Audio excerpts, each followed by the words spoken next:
Verdi Sambo, Putri Chandrawati, Kuat Ma'ruf, dan Ricky Rizal. Kita tanyakan pada jurnalis Kompas TV, ada Putu Trisnanda di Barreskrim Mabes Polri Jakarta. Putu, Verdi Sambo sudah mengajukan banding, apa poin-poin yang disoroti pihak Sambo dalam upaya bandingnya dan bagaimana nanti prosesnya? Ya, selamat siang Waro dan juga saudara. Tentu saja kalau bicara soal banding, nantinya majelis hakim dari pengadilan tinggi ini akan meninjau apakah kemudian peraturan, maksud kami apakah proses dari persidangan ini sudah tepat, kemudian juga apakah hukuman yang dijatuhkan, vonis yang diberikan kepada Verdi Sambo ini tepat atau tidak, kemudian juga bagaimana pembuktian-pembuktian yang terjadi di persidangan ini tepat atau tidak. Karena kalau kita bicara soal banding, ini juga yang terus didorong oleh pihak dari Verdi Sambo, Putri Chandrawati, dan juga dua terdakwa lain, yakni Ricky Rizal dan juga Kuat Ma'ruf, ini merasa bahwa pihaknya ini tidak terlibat ataupun juga mengetahui skenario yang dibangun oleh Verdi Sambo. Verdi Sambo terutama sebagai pihak yang disebut, diklaim, diputuskan oleh majelis hakim setelah melihat bagaimana proses persidangan, disampaikan Verdi Sambo ini merupakan orang yang menjadi aktor intelektual, membuat skenario dari A sampai Z, kemudian juga terkait dengan baku tembak antar polisi, ini dibuat oleh Verdi Sambo, dan ini juga diketahui oleh Putri Chandrawati, diketahui oleh Ricky Rizal dan juga Kuat Ma'ruf.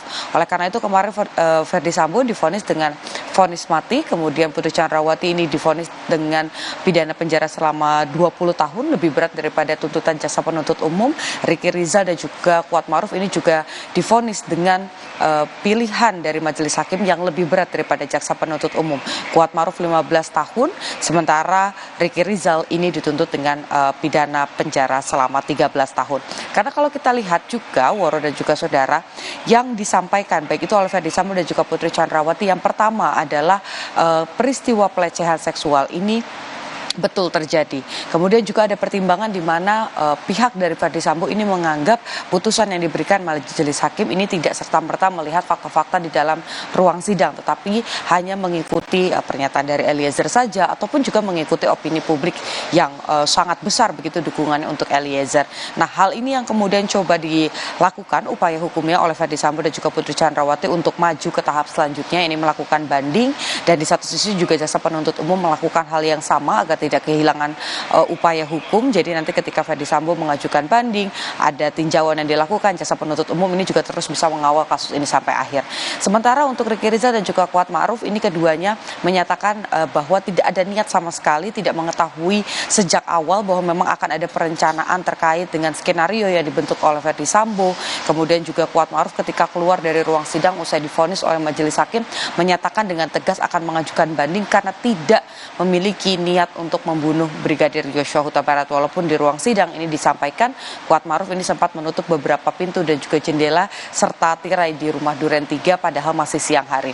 Ricky Rizal ini juga menyebut tidak pernah berniat untuk menghabisi nyawa Yosua Huta Barat, bahkan Ricky Rizal mengaku menolak perintah dari Verdi Sambo. Nah, hal-hal ini tentu saja yang nantinya akan jadi pertimbangan-pertimbangan dan juga yang akan menjadi poin-poin yang akan diajukan dalam proses banding pada nantinya, karena sampai dengan saat ini juga belum diketahui secara pasti meskipun sudah diterima oleh pengadilan tinggi, tetapi apakah ini diterima atau tidak, kapan majelis akan meninjau banding, upaya banding yang dilakukan, ini masih dalam proses.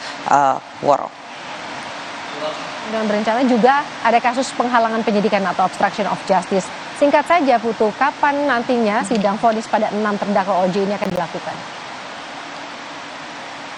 Ya, untuk 6 orang terdakwa ini akan dilakukan pada pekan depan pada tanggal 23 dan juga 24 Februari 2023. Nanti rencananya persidangan akan dimulai 1 jam lebih awal daripada persidangan perkara pembunuhan. Biasanya dimulai pada pukul 10, ini akan dimulai pada pukul 9.00 waktu Indonesia bagian Barat. Dibagi menjadi 2 hari karena memang total ada 6 orang. Ini dibagi menjadi 3 terdakwa di masing-masingnya. Yang pertama pada tanggal 23 Februari 2022 ini adalah persidangan yang nantinya akan majelis hakim akan membacakan vonis untuk Hendra Kurniawan, Agus Nurpatria, dan juga Arif Rahman. Sementara di tanggal 24 Februari ini untuk 3 terdakwa lainnya, yakni Cuk Putranto, Baikuni Wibowo, dan juga Irfan Widianto. Barreskrim Polri, Putu Trisnanda, jurnalis Kompas TV, terima kasih atas laporan Anda. Saudara